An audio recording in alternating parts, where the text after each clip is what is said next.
Очень живописная такая точка. Тип рельефа, который мы видим вокруг, это сопки. Забайкальские, маньчжурские сопки.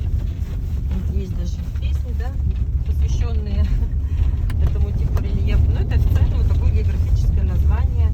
То есть это уже не холм, это выше, чем холм, но еще не гора. Можно сказать, мы на сафари, да? Да. Почему так называли эти горки? Потому что ты вот смотришь на них, думаешь, ну это разве горка, да? Заберусь и делать нечего. А начинаешь подниматься, и такой уклон затяжной получается, и ты разогреваешься, потом начинаешь потеть, а потом устаешь и сопишь, как медведь уже. Поэтому от слова сопеть сопка. Часто вот говорила, да, о том, что горы считаются священными. Вот там, смотрите, дерево, а на нем веревочки, вот на скальнике, да. И тут везде, так, если внимание обратить, такие маленькие белые точки стоят. То есть это святые места. Местные жители считают их родовыми местами. И там устанавливают либо дерево с вязочками, либо ступу буддийскую. Субурган у нас называется место, ну, местное такое слово. Вот. И раз в год обычно семья объединяется, и они туда все вместе приходят, приглашают либо ламу, либо шамана, и они проводят молебен за благополучие своего рода. То есть, чтобы дети родились, да, чтобы дети здоровые были, чтобы весь род был сильный, богатый. Ну, чего человек хочет? Быть счастливым, чтобы был дом, чтобы были средства, чтобы дети родились и было здоровье, чтобы скот плодился, да, чтобы удача сопутствовала. Вот. Ну а если, допустим, какие-то еще экстренные случаи, например, переезд или свадьба, или уход на войну, приход с войны, тоже могут туда подниматься и совершать молебны. Да? Ну, за кого-то, за семью, в целом, за род. А вот эта вот стройка, это что они строят? Карьер просто, это камни Щебень делают дробят. для дорог. Вообще у нас здесь так, апатитовый завод был, Табхар, поселок, нашли месторождение апатит, должны были обогащать их, перерабатывать, построили целый поселок, и потом почему-то завод закрыли. Ну, как бы поселок остался, а завода нет. Ну, здесь сейчас карьеры используют, ну, материал для строительства дорог. Здесь вы видите типичную степь. Земля, конечно, здесь не очень плодородная, так не скажешь, но есть места у нас в распадках горных, где прям чернозем, где прям грязь, как у вас, стоит неделями. Я просто тоже, я родители с Ростовской области, поэтому я знаю, что это такое, когда ночью звезд не видно, а после дождя 2 недели стоит грязь, да?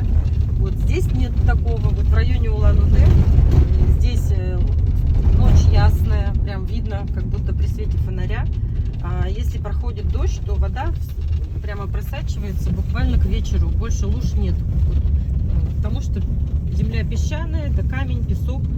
Растительный слой очень маленький. Вот она степь, да? Как раз характерная. Буквально 10 там, сантиметров, может даже меньше. Вот поэтому у растений тут жизнь нелегкая, они выживают, борются за каждый клочок плодородной земли, поэтому они экономной формы, такой маленькой. И у нас животные, они тоже экономной формы, маленькой. У нас суслики, грызуны, птички маленькие, мышки маленькие. То есть, ну, надо как-то зимовать. Большую, как бы, скотину не прокормишь. Это в Африке, там слоны, жирафы, у них круглый год, да, есть что покушать. У нас тут все экономное.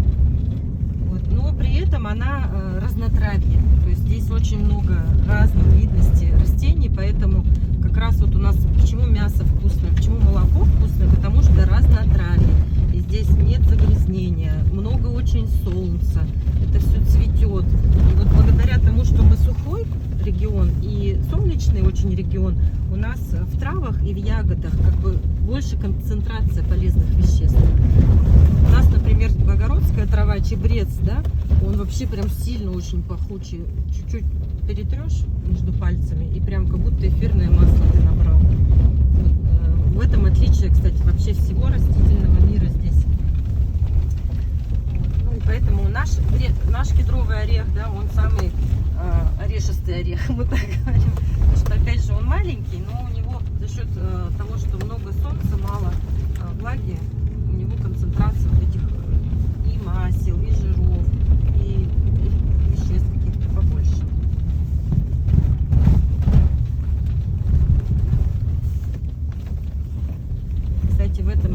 снимался фильм «Советские годы», такая легкая музыкальная комедия «Песнь табунщика». Она как раз в Волгинском районе. Можете потом найти, посмотреть. История местного чабана. Абхаз называется. Ну, это вообще по геологии, если у геолога спросить, что это за место, он вам скажет, это обычная столовая гора. То есть, что это значит? Это гора, у которой вот так вот как бы макушки нету, снесена она. Это геологическое образование. Вот здесь характерные гранитные породы, они, видите, какие слоистые. Вот эти вот как раз плиты брали древние люди, чтобы сооружать себе могильники. Плиточные могилы — это такая оградка из плит вот прямо этих, которые внутри захоронения.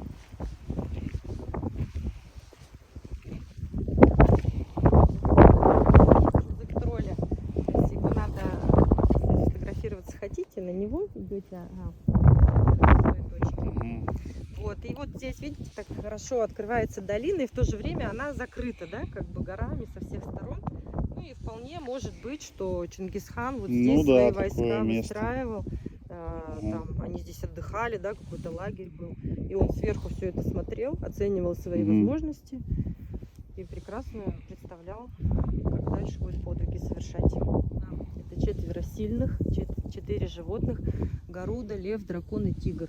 И они соотносятся с нашей психоэмоциональной сферой. Вот, и после совершения вот этого обряда, после вывешивания флажка, у человека иногда вообще налаживается в жизни многое, и здоровье, и удача. Поэтому его конь удачи называют, вот этот флажок. Вот, обычно этот обряд делают в год, точнее, на второй день после наступления Нового года по лунному календарю. Но если необходимо... Ребята, в Улан-Удэ есть шикарнейшее место, плато Чингисхана. Смотрите, такой обрыв, место, где Чингисхан вот выстраивал свое войско. Там уже обрыв, боюсь высоты, не подхожу далеко. Вот, и здесь вот было войско Чингисхана. Вот. Он давал тут поручения, и бойцы кричали. Что они кричали? Раша! Вперед, значит, бурятский. Так, а это тоже главная достопримечательность Улан-Удэ — язык тролля. Российский язык тролля. Даже бурятский. Немножко как в нашем регионе.